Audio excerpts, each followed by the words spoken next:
तो गाइस मैंने जो वीडियो छोड़ा था विप्रो का, उसमें आप लोगों का बहुत सारा क्वेश्चन आया था कि भाई आपसे इंटरव्यू में क्या क्या क्वेश्चंस किए गए थे, कितने राउंड्स हुए थे और आपने उसका कैसे रिप्लाई दिया था। तो आज की इस वीडियो में मैं आप लोगों को सारे के सारे क्वेश्चंस बताऊंगा जो कि मुझसे पूछे गए थे इंटरव्यू राउंड में। ठीक है, hey guys welcome back to my YouTube channel. तो गाइस मैं आप लोगों को बता देता हूँ कि मेरा विप्रो में 3 राउंड में इंटरव्यू हुआ था। ठीक है, फर्स्ट राउंड था एचआर राउंड जो कि 30 मिनट तक चला था, दूसरा राउंड था टेक्निकल राउंड और थर्ड राउंड था 1-in-1 इंटरव्यू। ठीक है, तो लाइक उसको फाइनल राउंड भी कहते हैं। तो 3 राउंड हुए थे गाइस। तो मैं आप लोगों को इस वीडियो में सब कुछ बताने वाला हूँ कि फर्स्ट राउंड में क्या क्या क्वेश्चंस पूछे गए थे मुझसे और मैंने क्या रिप्लाई दिया था, सेकंड राउंड में क्या क्या क्वेश्चंस पूछे गए थे और थर्ड राउंड में, ताकि आप विप्रो में जब भी इंटरव्यू देने जाए तो लाइक इजीली आप उसका इंटरव्यू क्रैक कर लें। ठीक है, तो वीडियो का स्टार्ट होने से पहले आपसे एक छोटी सी रिक्वेस्ट है गाइस, अगर आप मेरे चैनल पे न्यू है तो प्लीज मेरे चैनल को सब्सक्राइब कर दीजिए और बेल नोटिफिकेशन को प्रेस कर दी। तो गाइस सबसे पहला चीज मैं आप लोगों को बता देता हूँ जो कि मैं भी लाइक फॉलो करता हूँ। जब भी मैं इंटरव्यू देने के लिए जाता हूँ मैं फुल्ली कॉन्फिडेंट होकर के जाता हूँ। ठीक है, क्योंकि मुझे पता होता है कि मैं इसे क्रैक कर लूंगा।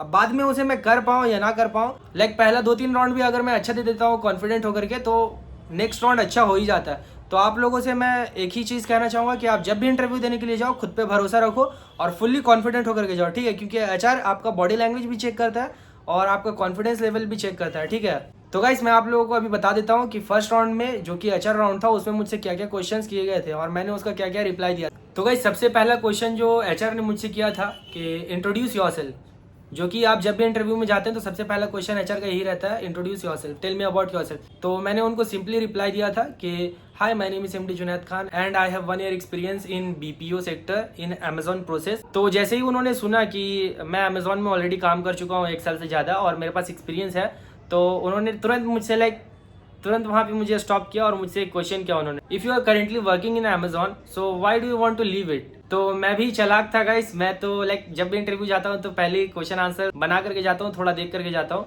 तो मैंने उनको तुरंत ही एक रिबटल के टाइप में आंसर बताया। ठीक है, तो मैंने सर को आंसर किया कि सर मैं ऑलरेडी अमेजोन में काम कर चुका हूँ और मेरे पास 1 साल का एक्सपीरियंस है कि कैसे कस्टमर्स का कॉल आता है, कैसे हैंडल करते हैं और कैसे काम होता है एक प्रोसेस में। ठीक है, और सिस्टम नेविगेशंस भी आता है। और जब मैं अमेजोन प्रोसेस में काम करता था तो मैं 2 बैचेस को असिस्ट भी किए थे एज अ असिस्टेंट मेंटर, और मैंने उन्हें कहा कि मुझे इंक्रीमेंट चाहिए तो उसके लिए भी मैं थोड़ा दूसरा जॉब देख रहा हूँ, वर्क कल्चर भी थोड़ा अच्छा खोज रहा हूँ और मैंने सुना है कि विप्रो का वर्क कल्चर अच्छा है, तो इसलिए मैं यहाँ पे ट्राई करने के लिए आया। विप्रो में अच्छा सैलरी भी प्रोवाइड किया जा रहा है, वर्क कल्चर भी मैंने सुना है अच्छा है और मेरे फ्रेंड ऑलरेडी काम करते हैं यहाँ पे। तो गाइस मैंने ऐसे करके उनको इसका आंसर दिया। ठीक है, तो उन्होंने मुझसे नेक्स्ट क्वेश्चन किया कि why do you want to join Wipro. तो ये जो क्वेश्चन है गाइस इसमें बहुत सारे लोग हड़बड़ी में या तो गलत बोल देते हैं या फिर सही तरीके से नहीं मालूम होता है। तो इसका आंसर आपको सिंपली मैं एक चीज बता देता हूँ, आप जिस भी कंपनी में इंटरव्यू देने के लिए जाओ आपको पता है कि वो कंपनी गया गुजरा है, निहायती खराब है, उसके बारे में आपने गलत सुना है, वर्क कल्चर अच्छा नहीं है, जो भी है आपको पता है। ठीक है, लेकिन सामने जो एचआर बैठा हुआ है उसके सामने उसकी कंपनी के बारे में आपको तारीफ करना है। ओके, नेगेटिव पॉइंट नहीं बोलना है। तो उनको बोलना है कि जैसे कि मैं अभी जॉब खोज रहा हूँ तो व्हाई नॉट विप्रो, मैं जॉब खोज ही रहा हूँ और विप्रो हायर कर रही है। तो मैंने कई लोगों से सुना है कि विप्रो अच्छा कंपनी है और मेरे दोस्त लोग भी इसमें काम कर रहे हैं और इसमें सैलरी भी काफ़ी अच्छा प्रोवाइड किया जा रहा है एज ए एसोसिएट। तो जहाँ तक मैंने विप्रो के बारे में सुना है अच्छा ही है और यहाँ का वर्क कल्चर भी अच्छा है, तो इसलिए मैं विप्रो में ज्वाइन करना चाहता हूँ। ऐसे करके आपको आंसर देना है। ठीक है, मैंने ऐसे ही दिया था। फिर उन्होंने मुझसे नेक्स्ट क्वेश्चन किया, what is your biggest mistake. तो इस वाले क्वेश्चन में बहुत सारे लोग गड़बड़ कर देते हैं, या तो वो अपने बारे में कुछ नेगेटिव चीज़ें बोल देते हैं या फिर दूसरी। तो मैंने प्रोसेस से, जैसे कि मुझे एक्सपीरियंस है बीपीओ में, तो मैंने वो एक्सपीरियंस से रिलेटेड ही मैंने बोला। ठीक है, तो मैंने उनको ऐसे आंसर किया कि in the beginning I used to speak too fast on calls which confused some customers, now I consciously slow down and make sure I am clear now. तो मैंने उनको ऐसे करके आंसर दिया तो उन्होंने बोला यस, गुड आंसर जुनैद। उसके बाद एचआर ने मुझसे नेक्स्ट क्वेश्चन किया कि are you fine with the relocation anywhere in India.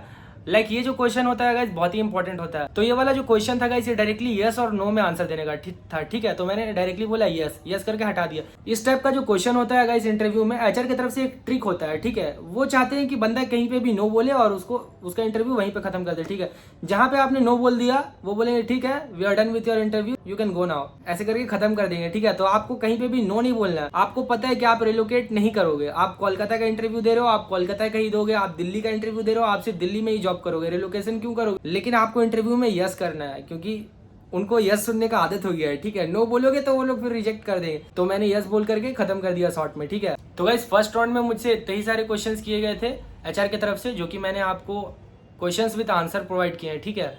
आप कुछ आंसर्स को अपने हिसाब से बना लेना, ओके। और गाइस आप लोगों से एक छोटी सी रिक्वेस्ट है, अगर आप मेरे चैनल पे न्यू है तो प्लीज मेरे चैनल को सब्सक्राइब कर दीजिएगा और बेल आइकन को प्रेस कर दीजिएगा। तो गाइस फर्स्ट राउंड मेरा कंप्लीट हो गया था और फिर उन्होंने मुझसे कहा था कि congratulations Junaid, you have completed your first round, so now you can sit and we will call you for the second round. तो अभी मैं आप लोगों को बता देता हूँ सेकंड राउंड में क्या क्या क्वेश्चंस मुझसे किए गए थे, ओके। तो गाइस सेकंड राउंड जो था वो टेक्निकल राउंड था, ठीक है। इसमें मुझे उन लोगों ने एक सिस्टम असाइन किया था और उस पर मुझे एक टेस्ट देना था जिसमें 4 राउंड्स बेसिकली थे।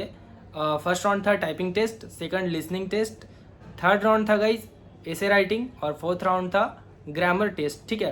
तो ये 4 राउंड्स थे जो कि उस टेस्ट में कवर किया था। तो मैं आप लोगों को बता देता हूँ राउंड बाय राउंड क्या क्या आए थे उन सारे सेक्शंस में। 4 राउंड्स थे तो चारों राउंड्स में कैसे कैसे क्वेश्चंस आए थे मैं आप लोगों को बता देता हूँ ताकि आपको पता चले कि इस टाइप का क्वेश्चंस आता है। तो गाइस फर्स्ट राउंड था टाइपिंग टेस्ट। इसमें मुझे एक पैराग्राफ दे दिया था उन्होंने, उस पैराग्राफ को कॉपी पेस्ट करना था, ठीक है। सेम टू सेम मुझे उसे लिखना था। इस टेस्ट में वो लोग आपका टाइपिंग स्पीड चेक करते हैं, ठीक है, जो कि 30 WPM 30 वर्ड्स पर मिनट होना चाहिए, ठीक है, विद 90% एक्यूरेसी। इस राउंड में एक तो मुझे वो एक पैराग्राफ दिया था जो कि कॉपी पेस्ट कर दिया था मैंने। उसके बाद न्यूमेरिकल्स और अल्फाबेट्स दिए गए थे 10 पीसेस, उसको भी कॉपी पेस्ट करने थे, ठीक है। न्यूमेरिकल्स मतलब हिस्ट्री के डेट्स कैसे होते हैं 1940, 1935, 2007, 2008 ऐसे करके, तो उसे कॉपी करना था। अल्फाबेट्स मतलब कुछ नेम्स थे। तो ये हो गया था फर्स्ट राउंड टाइपिंग टेस्ट। इसमें वो लोग आपका टाइपिंग स्पीड चेक करते हैं जो कि 30 WPM 30 वर्ड्स पर मिनट होना चाहिए विद 90% एक्यूरेसी। उसके बाद हमारा हुआ था सेकंड राउंड जो कि था लिसनिंग टेस्ट, जिसमें सामने से यूरोपियन वॉइस या फिर अमेरिकन वॉइस में कुछ बोला जा रहा था, उसे हमें एक बार में सुनना था, ठीक है। एक ही बार सुनाते हैं वो लोग, 2 बार नहीं, एक ही बार में सुनना है आपको। एक्टिव लिसनिंग रखना है और जो भी कहेगा उसे रिमेंबर करना है, ठीक है, पॉइंट बाय पॉइंट। और फिर वो उसी के रिलेटेड कुछ क्वेश्चंस करेंगे आपसे, उसमें आपको आंसर देना होता है, ठीक है। 1 वर्ड का आंसर रहता है जो कि मुझे बहुत ही ईजी लगा था गाइज और हो गया था, ठीक है, क्योंकि मैं तो ऑलरेडी काम कर चुका हूँ तो मुझे एक्टिव लिसनिंग का आदत हो चुका है। तो एक ही बार में जो मेन पॉइंट्स वो मैंने पकड़ लिए थे बीच बीच में और उसी से रिलेटेड क्वेश्चंस आए थे तो मैंने वो बना करके दे दिए थे, ठीक है। गाइज पंखा बंद करके वीडियो बना रहा हूँ तो बहुत ज़्यादा गर्मी लग रहा है, ठीक है, शकल पे दिख रहा होगा आपको। बट चलिए इसके बाद जो थर्ड राउंड था उसके बारे में मैं आपको बताता हूँ। थर्ड राउंड था गाइज ग्रामर टेस्ट, जो कि उसमें फिल इन द ब्लैंक्स आए थे 5-6 पीस और choose the correct answers 1 word में थे और कुछ ट्रू फॉल्स ऐसे करके आए थे, जो कि बहुत ही इजी था गाइज। इसमें वो लोग आपका चेक करते हैं कि आप क्वेश्चंस को अंडरस्टैंड कर सकते हो कि नहीं, ज़्यादा कुछ नहीं रहता, बहुत ही इजी टेस्ट था guys third round grammar test. अगर किसी का इंग्लिश थोड़ा सा भी अच्छा है, अगर वो क्वेश्चंस को देख करके समझ जाता है कि क्या क्वेश्चंस है, उसको 2-3 बार अगर आप पढ़ोगे ना और उसको थोड़ा सा हिंदी में कन्वर्ट करोगे तो आपको समझ में आ जाएगा और आप इजीली उसको क्रैक कर लोगे, ठीक है। तो मेरे हिसाब से थर्ड राउंड जो कि ग्रामर टेस्ट था गाइस वो बहुत ही इजी था, फिल इन द ब्लैंक्स था, चूज द करेक्ट वर्ड्स ऐसे करके थे। उसके बाद हमारा लास्ट राउंड हुआ था गाइस जो कि था एसे राइटिंग। तो इसमें मुझे एक टॉपिक दिया था उन्होंने, your cherish moment in your life, ठीक है, कि आपके लाइफ का सबसे अच्छा मोमेंट कौन सा था। तो इसमें मुझे 200 वर्ड्स में लिखने को कहा गया था वहाँ पे, ठीक है। इंस्ट्रक्शंस दिए हुए थे कि 200 वर्ड्स के अंदर आपको इसको लिखना है। तो गाइस एसे राइटिंग जो मुझे दिया गया था वो मेरे लिए एक पीस ऑफ पेपर था, बहुत ही इजी था गाइस। मतलब ये वाला जो टॉपिक था ये सेम मेरा कॉन्सेंट्रिक्स में जब मैं इंटरव्यू देने के लिए गया था तो यही वाला पूछा गया था, ठीक है। तो मैंने इसके बारे में पढ़ा हुआ था, तो मुझे 200 वर्ड्स में लिखने को कहा गया था, बट मैंने 350 से भी ज़्यादा वर्ड्स दे दिए थे वहाँ, क्योंकि कॉन्सेंट्रिक्स में तो ऑलरेडी लिख चुका था मैं 350-400 वर्ड्स का, तो आदत हो गया था, तो मैंने ज़्यादा करके लिखा। क्योंकि वो लोग चेक करते हैं आपका इंग्लिश में सेंटेंस फॉर्मेशन कैसा है, आप इंग्लिश में टाइपिंग कर सकते हो कि नहीं, अगर कर सकते हो तो कितने वर्ड्स पर मिनट के हिसाब से आप टाइपिंग कर सकते हो, ये सब कुछ वो लोग चेक करते हैं। तो आप लोग को भी कहूँगा कि अगर 200 वर्ड बोल रहे तो 250 लिख करके आ रहा है, ठीक है। और गाइस इजी है, बहुत इजी है, बस आपको कॉन्फिडेंस रखना है खुद के ऊपर। एक राउंड क्लियर करोगे, दूसरे राउंड में कॉन्फिडेंस बना के रखना, दूसरा राउंड क्लियर करोगे अपने आप कॉन्फिडेंस आ जाएगा, थर्ड राउंड ऐसे ही क्रैक कर लोगे, ठीक है। तो ये सेकंड राउंड जो कि था टेक्निकल राउंड ये कंप्लीट हो चुका था। तो फिर मुझे HR आए और फिर कहा कि आप बाहर बैठ सकते हैं, थोड़ी देर बाद आपको एक रिजल्ट बता दिया जाएगा। फिर HR कुछ देर के बाद मेरे पास आते हैं और कहते हैं कि congratulations Junaid, you have completed your technical test, so now you have to give a technical round. मतलब आपका टेक्निकल टेस्ट कंप्लीट हो चुका है, आप उसमें पास कर चुके हो, अब आपका टेक्निकल राउंड होगा, ठीक है। तो मैंने बोला ओके सर, क्या ही बोल सकते हैं, ओके ही बोलना पड़ेगा ना, तभी तो फिर नेक्स्ट इंटरव्यू होगा, ठीक है। तो HR ने मुझे बताया कि इस राउंड में टेक्निकल राउंड में हम आपका एक्सेल का नॉलेज चेक करेंगे और आपका स्पीकिंग स्किल कैसा है, कम्युनिकेशन स्किल, ये भी चेक करेंगे, ठीक है। गाइस ये जो टेक्निकल राउंड था ये बहुत ईजी था, ठीक है। बच्चों का खेल होता है ना, ऐसे ऐसे क्वेश्चंस पूछे गए थे, ओके। तो मैं आप लोगों को कुछ क्वेश्चंस बता देता हूँ ताकि आपको भी पता चले कि कितना इजी क्वेश्चन पूछा गया था। ओके, तो उन्होंने मुझसे पहला क्वेश्चन किया था कि how to copy and paste entire column and row. ये क्वेश्चन था उनका, जो कि एक बहुत ही ईजी क्वेश्चन है। लाइक किसी को अगर कंप्यूटर नहीं भी आता है वो भी बता देगा, ठीक है। लाइक कॉपी पेस्ट कैसे होता है। इसके बाद नेक्स्ट क्वेश्चन मुझसे किया गया था how to resize the columns. इस तरीके के इजी क्वेश्चन पूछे गए थे। मैं तो खुश होता जा रहा था कि भाई इतना इजी क्वेश्चन पूछ रहा है, पक्का सिलेक्ट कर लेगा और अच्छा सैलरी मेरे मुंह पे फेंक के मारेगा। इसके बाद मुझसे पूछा गया था कि एन का सिंबल आपको अगर लिखना होगा तो आप कौन सा शॉर्टकट की प्रेस करके आप एन का सिंबल बनाएंगे। तो वो जो शॉर्टकट की होता है गाइस वो मैंने बता दिया था, कंट्रोल शिफ्ट और उसके बाद एक वर्ड होता है वहाँ पे, वो क्लिक करने के बाद एन का सिंबल आ जाता है, ठीक है। जो कि हमारे सामने कीबोर्ड रहेगा तो वो देख करके हम इजीली कर लेंगे। ओके, तो उसके बाद वही पूछा था गाइस कि how to copy and paste entire column and row. Easy answer है control C control V, copy and paste होता है। ओके, तो ऐसे ऐसे क्वेश्चंस मुझसे किए गए थे टेक्निकल राउंड में, जो कि मेरे लिए बहुत ही इजी लगा। मुझे तो इजी लगा था गाइस, और अगर आप लोग ये वीडियो देख रहे हो तो आपको भी इजी लगेगा जब आप इंटरव्यू देने जाओगे तो, ठीक है। और अच्छे से देना गाइस इंटरव्यू। इसके बाद उन्होंने मुझसे कहा कि अब हम आपका स्पीकिंग टेस्ट लेंगे। तो इसमें आपको 3 मिनट का टाइम दिया जाएगा।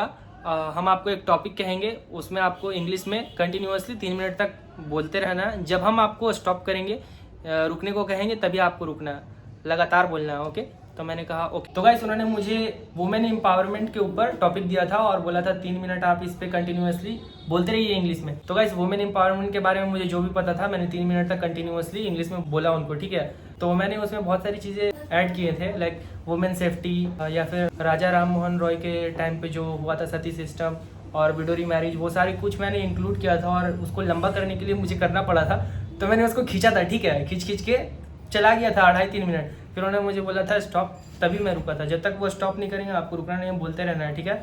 फंबल नहीं करना है गाइस, अटकना नहीं है बीच में, जो आए जितना आए। अगर गलत भी बोल रहे हो बोलते रहो, जब तक नहीं रोके बोलते रहो, ठीक है। तो ये वाला राउंड कंप्लीट होने के बाद मुझे बैठने को कहा गया था। मैं थोड़ा देर बैठा, उसके बाद आकर के एचआर मुझे कहे कि जुनैद आपका ये राउंड कंप्लीट हो चुका है, तो अब हम आपका लाइक 1 in 1 राउंड जो कि फाइनल राउंड होता है वो अभी कंडक्ट करेंगे। तो गाइस उसके बाद मेरा फिर फाइनल राउंड होता है जो कि 1 in 1 इंटरव्यू राउंड भी कहा जाता है उसको। तो उसमें मुझे लाइक बेसिक क्वेश्चंस किए गए थे, like are you comfortable in 24/7, are you comfortable in rotational shifts, do you have any leave requirement in upcoming 3 months। ऐसे करके उन्होंने मुझसे लाइक बेसिक क्वेश्चंस पूछे थे, ठीक है। कि how will you manage to come at office if you get morning shifts. ऐसे करके क्वेश्चंस थे गाइस जो कि बहुत ईजी थे, मैंने आंसर किया था। फिर मुझे उन्होंने सैलरी ऑफर किया, जो कि उन्होंने मुझसे कहा 12,500 रुपये, 12,500 रुपीज़। मेरा जो दिमाग था गाइस घूम गया, या तो मुझे समझ ही में नहीं आया कि भाई ये सैलरी दे रहा है, क्या दे रहा है। पहले ही बता देता फर्स्ट राउंड में, उसी टाइम हम मना करके चले जाते। इतना कुछ हुआ, first round, second round, third round, final round, उसके बाद मुझे 12,500 रुपये ऑफर किया जा रहा है। तो मैं शॉक्ड हो गया था, बट क्या कर सकते हैं, यही सब होता है गाइस। पूरा दिन लग जाता है और फिर लास्ट में कुछ ना कुछ रीज़न होने के बाद जब मुझे सैलरी के बारे में बताया तो मैंने ही कहा कि मेरी सैलरी एक्सपेक्टेशन कुछ और है। मुझे पहले इतना मिल रहा था, अभी आप 12,500 रुपये ऑफर कर रहे हो, कुछ उसमें हाइक नहीं है, कुछ नहीं है, तो कैसे हो सकता है। तो वहाँ पे मैंने रिबटल दे करके कुछ आंसर बना करके बोल दिया था, ठीक है। और फिर मैं चला आया था। तो यही था गाइस मेरा एक्सपीरियंस, और जो भी मुझसे इंटरव्यू में क्वेश्चंस किए गए थे विद आंसर मैंने आप लोगों को बताया है कैसे मैंने आंसर किया था। और अगर आप लोगों को किसी और कंपनी का इंटरव्यू का वीडियो चाहिए, लाइक वॉक इन इंटरव्यू का, तो आप मुझे कमेंट कीजिए, मैं बना दूंगा नेक्स्ट वीडियो, ठीक है, उस कंपनी के ऊपर। तो अगर आप लोगों को वीडियो अच्छी लगी हो तो लाइक कीजिएगा। अगर कुछ भी इशू होगा, इस कुछ भी पूछना हो, आपको नहीं समझ में आया, तो आप मुझे कमेंट कीजिए, मैं आपको रिप्लाई करूँगा, ठीक है। या फिर आप मुझे इंस्टाग्राम पर DM कीजिए, मैं वहाँ आपकी हेल्प करूँगा, ठीक है। और आप लोगों से एक छोटी सी रिक्वेस्ट है गाइस, अगर आप मेरे चैनल पे न्यू है प्लीज़ मेरे चैनल को सब्सक्राइब कर दीजिए और बेल नोटिफिकेशन को ऑन कीजिए। अपना छोटा भाई समझ करके थोड़ा सा सपोर्ट कीजिए गाइस, आप लोगों की सपोर्ट की बहुत ज़्यादा ज़रूरत है। और thank you so much guys, thank you.